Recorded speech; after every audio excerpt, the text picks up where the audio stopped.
when a man found a tiny, trembling puppy on the side of the road.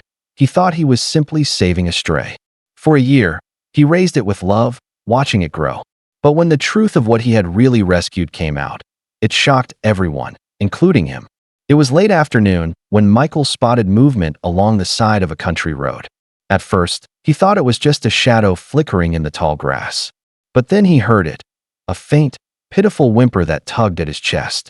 Curiosity pulled him closer. There, nestled in the dirt, was the tiniest puppy he had ever seen. Its body was no bigger than his palm, its fur thin and patchy, its eyes barely open. The poor creature shivered violently, too weak to stand. Michael crouched down, heart aching at the sight. "Where's your mama, little one?" he whispered, scanning the roadside. But there was no mother, no litter, no trace of where it had come from. Just this fragile being, abandoned and alone that he knew leaving it behind meant certain death. Without another thought, he scooped the trembling body into his hands, feeling its heartbeat flutter wildly against his skin. At that moment, Michael made a silent promise. Whatever this little one was, he would protect it. Michael hurried home with the fragile puppy cradled against his chest. He lined a small cardboard box with an old blanket and gently placed the trembling creature inside.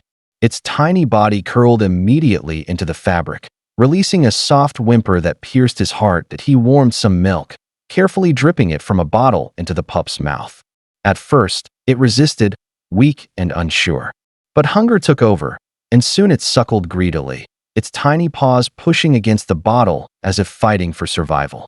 Watching it cling to life stirred something deep within Michael. Over the next days, his house became a refuge. He set alarms to feed it every few hours, cleaned its fur with a warm cloth, and even slept nearby to comfort it through the night. Slowly, the little one grew stronger.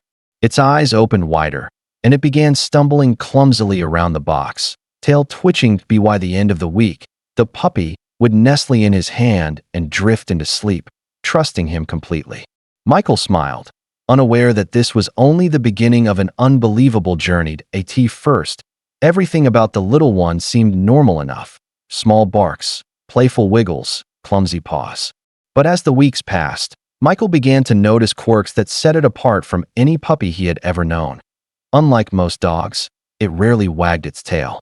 Instead, when excited, it let out odd chirping sounds that echoed strangely through the house. At mealtimes, it didn't devour kibble like other puppies but seemed more fascinated with raw scraps of meat, chewing with sharp little teeth that grew faster than Michael expected. Playtime was different too. Instead of chasing toys across the floor, the puppy preferred to stalk them slowly, crouching low before pouncing with startling precision. Sometimes, late at night, Michael would wake to find it perched silently on the windowsill, staring into the darkness as though listening to something only it could hear. That he laughed it off at first. "You're just a weird little guy," he chuckled. But deep down, he wondered if there was more to these strange habits than simple quirks. Months slipped by, and the tiny puppy Michael had cradled in his palm was no longer so small. What had once fit into a shoebox now stood tall enough to peer over the kitchen table. Its legs grew long and lean, its paws broad and powerful, and its playful nips carried surprising strength. Neighbors were the first to comment. "That's a big pup," one remarked, eyeing the sharpness of its ears and the intensity in its eyes. Michael laughed nervously, brushing it off. But inside, he couldn't ignore how quickly his companion was changing. The puppy's bark deepened into a howl that sent chills down Michael's spine. Walks turned into sprints as it tugged him eagerly toward the woods, moving with wild grace rather than the clumsy steps of a dog. Even the way it slept had changed, curled tightly like a predator conserving energy, ears flicking at the faintest sound. Still, Michael's bond with the animal grew stronger. No matter how unusual its habits, it would rest its head in his lap with complete trust. And to Michael, that trust meant everything. By the time a year had nearly passed, Michael could no longer dismiss the whispers. Friends who visited noticed first. "That doesn't look like a dog," one neighbor muttered, watching the animal's piercing gaze and the way it paced restlessly along the fence line. Others pointed out its size. It towered above normal dogs its age, its chest broad, muscles rippling beneath its thick coat. Its eyes glowed amber in the light, sharp and unyielding, more wild than domestic. Even the sound of its howl carried differently, longer, deeper, echoing like something that belonged in the wilderness. Michael defended it at first. "He's just unique," he insisted. But late at night, when the animal pressed against the back door and howled toward the forest, doubt crept in. He had never seen a dog behave with such raw instinct. One evening, the mailman dropped a package and froze at the sight of the animal standing tall in the doorway. "That's no puppy," he whispered under his breath. Michael's heart skipped. For the first time, he feared the truth. Michael's unease grew until he finally scheduled a visit with a local vet. The puppy trotted into the clinic beside him, head held high, drawing curious glances from everyone in the waiting room.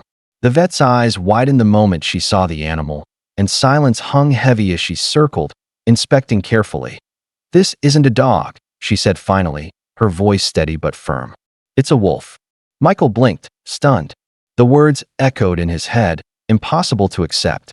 The vet pointed to the animal's long snout, its slanted amber eyes, the way its paws splayed wider than any domestic breed. "You thought you rescued a stray puppy. In truth, you've been raising a wild predator." Michael's stomach dropped. Memories flashed, the strange howls, the stalking behavior, the restless nights by the door. Suddenly, they all made sense. The wolf, sensing his tension, pressed close against his leg, eyes soft with trust. Michael's throat tightened. This wasn't just an animal. This was his companion, his family. But the truth was undeniable. The wolf didn't belong in a suburban home. The drive home from the clinic felt endless. Michael's hands gripped the steering wheel, his heart torn in two. The animal sat in the back seat, head resting on the window, unaware of the storm raging inside his companion's mind. For a year, Michael had raised him like family. He had nursed him to health, watched him grow, and shared a bond so strong it felt unbreakable. But the truth loomed heavy. A wolf could never be treated as just another pet. Neighbors were uneasy, and the law was clear. Wild animals couldn't be kept at home. That night, Michael sat on the porch, the wolf lying at his feet. Its golden eyes glowed in the moonlight, filled with loyalty and trust. Tears blurred Michael's vision. "You don't know it," he whispered, "but I might have to let you go." He made the call the next morning, to a sanctuary deep in the wilderness. They promised safety, space, and freedom. It was the right choice. But for Michael, it felt like tearing out a piece of his own heart. The day of parting came with a heavy sky. Michael drove the wolf to the sanctuary, each mile feeling like a goodbye carved into his chest. When the gates opened, caretakers greeted him warmly, assuring him this was the best place for his companion. Michael knelt one last time, running his hand through the thick fur he had once cleaned with a damp cloth when the creature was just a fragile newborn. The wolf leaned into his touch, nuzzling him with the same trust it had shown since the day he was rescued. Tears streamed down Michael's face as he whispered, "You were never just a stray. You were my miracle." With one last glance, the wolf bounded into the open enclosure, its stride free, powerful, and untamed. As Michael watched, sorrow mingled with pride. He hadn't simply saved a life. He had raised a wild soul and given it a second chance. And though the wolf no longer lived under his roof, it would forever live in his heart as the pup he once thought was his dog.